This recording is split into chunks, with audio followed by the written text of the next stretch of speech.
नाशिकमधल्या दिंडोरीमधली हीच ती विहीर आहे ज्या विहिरीमध्ये कार कोसळून भीषण अपघात काल रात्री झाला।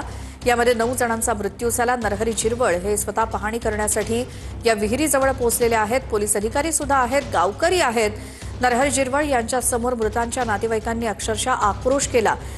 या विहिरीचा कठडा तोडून ही कार रात्रीच्या अंधारात विहिरीमध्ये कोसळली। अतिशय खोल अशी असलेली ही विहीर, गाडी बाहेर काढण्यात आलेली आहे, मात्र गाडीतल्या 9 जणांचा यामध्ये या भीषण अपघातात मृत्यू झाला।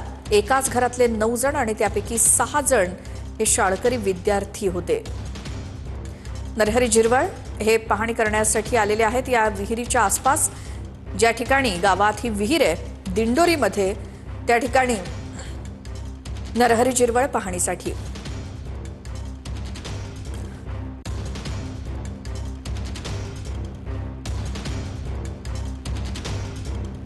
तर विहिरीचा जो मालक आहे त्याच्यावरती देखील सदोष मनुष्यवधाचा गुन्हा दाखल करण्यात येतोय।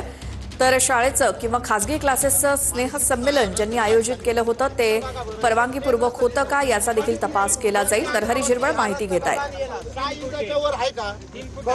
6 इंचाच्या वर नाही। आपली रस्ता मंजूर केलाय त्याची पार्टी कुठे आहे? या बाईट आहे।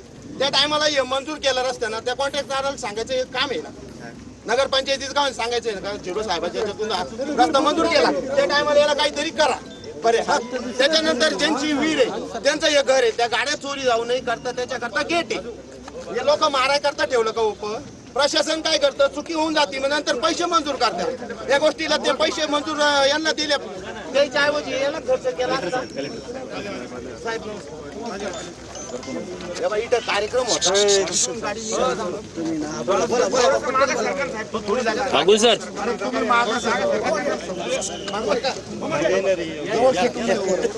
दादा मागे थोडं मागे घ्या कॅमेरा साहेब। आज हे तालुका आहे हा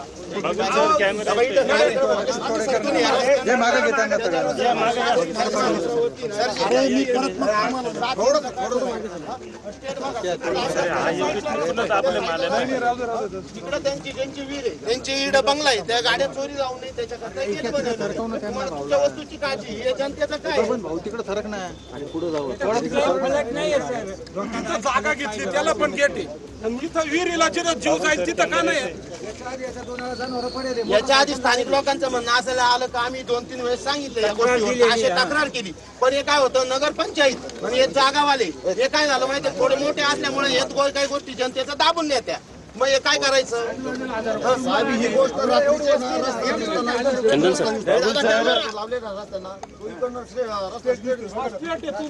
ज्यांनी मंजूर केला ना त्यांच्यावर कारवाई झालीच पाहिजे। हा रस्ता मंजूर आहे समजा, इथं पुढे बोर्ड लावलेला रस्ता मंजूर झाला, तेच इथं काही तोच बोर्ड जर असं इथं उभा असतं तरी निष्पाप जीव गेले नसते। रात्री नव्हती चालू, ती लाईट चालू होती रात्री, लाईट नव्हती लाईट जनता फक्त म्हणून त्यांना घाबरते त्याच्यामध्ये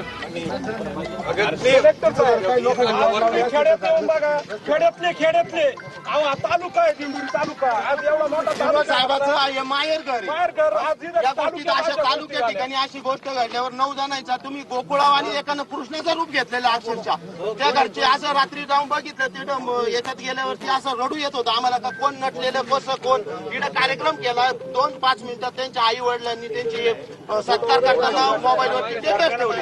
आज असा दिवस काळाचा ही गोष्ट पहिली ते करेल असती तर या दिवस आलेला नसता। तुम्ही काय मंजूर करणार ते पण आम्हाला सांगून द्या, नाही तर मग आम्ही रस्ता रोखून करू याच्यावरती काही एक शब्द सांगू द्या।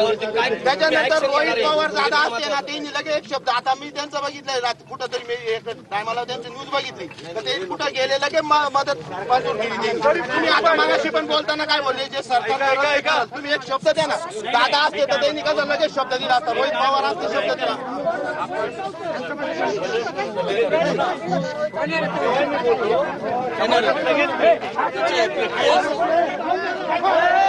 पुलिस है तो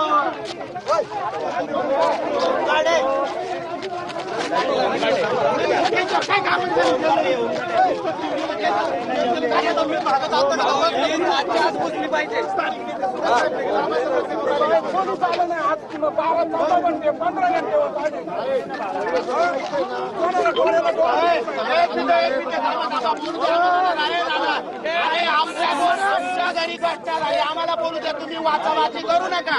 तुम्हाला इतका दिवस पूर्ण नाही का? आमचं काय म्हणणं आहे ते ऐका. काय गोष्टी रोहित दादा असते तर रात्री आले असते. सब तुमचं वाली काम आहे.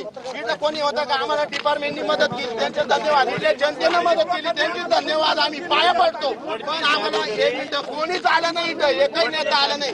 रोहित पवार साहेब असते तर ते आले असते, लगेच त्यांनी काहीतरी केलं असतं. याच्यापेक्षा वडके साहेब रात्री 3 वाजेपर्यंत